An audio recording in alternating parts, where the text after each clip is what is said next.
Mengapa ini kita isi air pada tempat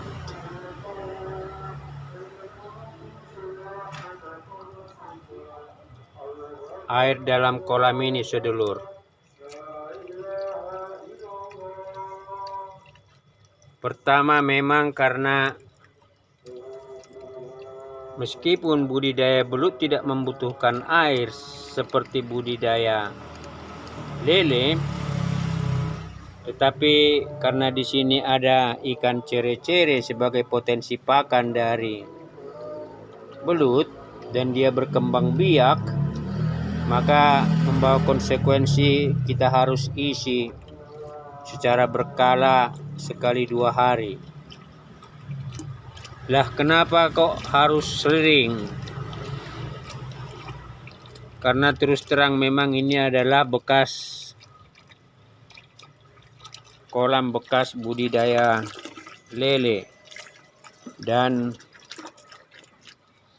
sudah cukup berusia di atas 15 tahun.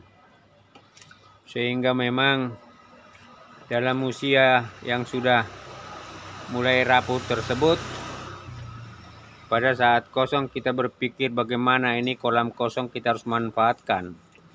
Apakah kita harus semen ulang atau gunakan untuk keperluan lain? Semen ulang berarti mengeluarkan biaya. Dan ada sekitar 8 kolam di lingkungan rumah juga yang sudah berusia di atas 30 tahun ini. Akhirnya kita berpikir ya sudah, kita manfaatkan saja budidaya belut tanpa memperbaiki lingkungan dari kolam itu, dasar dari kolam itu. Sehingga memang boleh dikatakan kolam ini tingkat bocornya relatif cukup tinggi dan pori-porinya sudah terbuka lebar.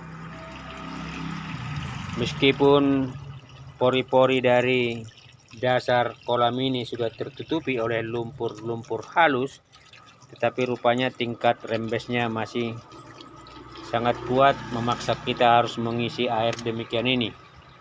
Ini, sedulur, alasannya yang pertama. Jadi masalah yang pertama adalah mengenai kualitas kolam yang sudah tua, bukan baru. Kalau baru ini pasti memakan modal investasi. Tapi karena namanya memanfaatkan, mendayagunakan sumber daya lingkungan, maka kita gunakan dulu apa adanya. Apalagi ini adalah proses belajar perdana. Tahap pertama, ilmu budidaya belut kita belum tahu persis, belum tahu secara mendetail. Sehingga akhirnya memaksa kita nantinya di fase kedua setelah perdana ini kita akan merombak keseluruhan pola-pola dari budidaya kita ini.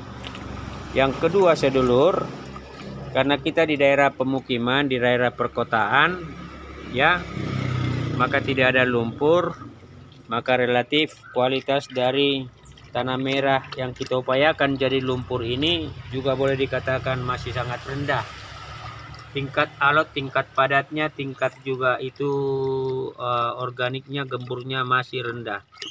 Sehingga memang kita berpikir cepat atau lambat ini akan kita perbaiki, kita akan bongkar, karena memang seperti ini boleh dikatakan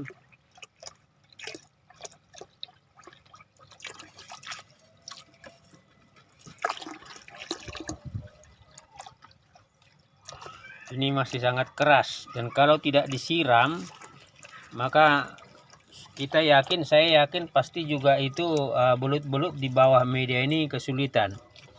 Ya, nih, ini masih alot, sehingga memang tadi kita isi air itu dalam rangka melunakkan media, tetapi juga dalam rangka untuk membantu tadi adanya volume air untuk membantu kehidupan dari ikan-ikan cere. Seperti yang kelihatan, cukup berkembang pesat ikan cerenya. Jadi memang masalah yang kedua dalam budidaya perdana kita ini adalah kualitas media yang boleh dikatakan 60 mencapai 70% saja belum ada ini, ya. Memang mulai gembur, tetapi karena proses fermentasinya tidak diaduk, ya seperti ini, ya. Jadi itu masalah yang kedua yang akan kita lakukan perbaikan ke depan. Selain memang masalah yang ketiga,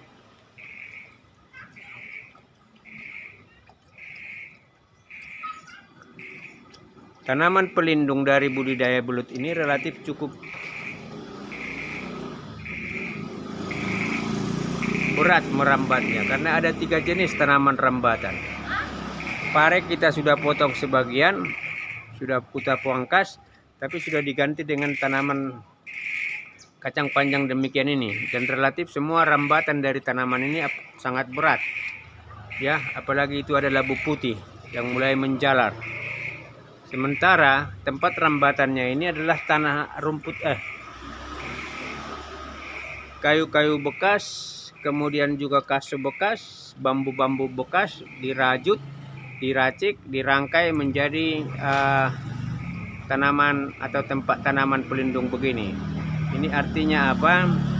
Ketika budidaya belut kita itu untuk jangka panjang, mau tidak mau tanaman pelindungnya yang paling aman sebenarnya adalah paranet, karena dia tahan air, tahan panas.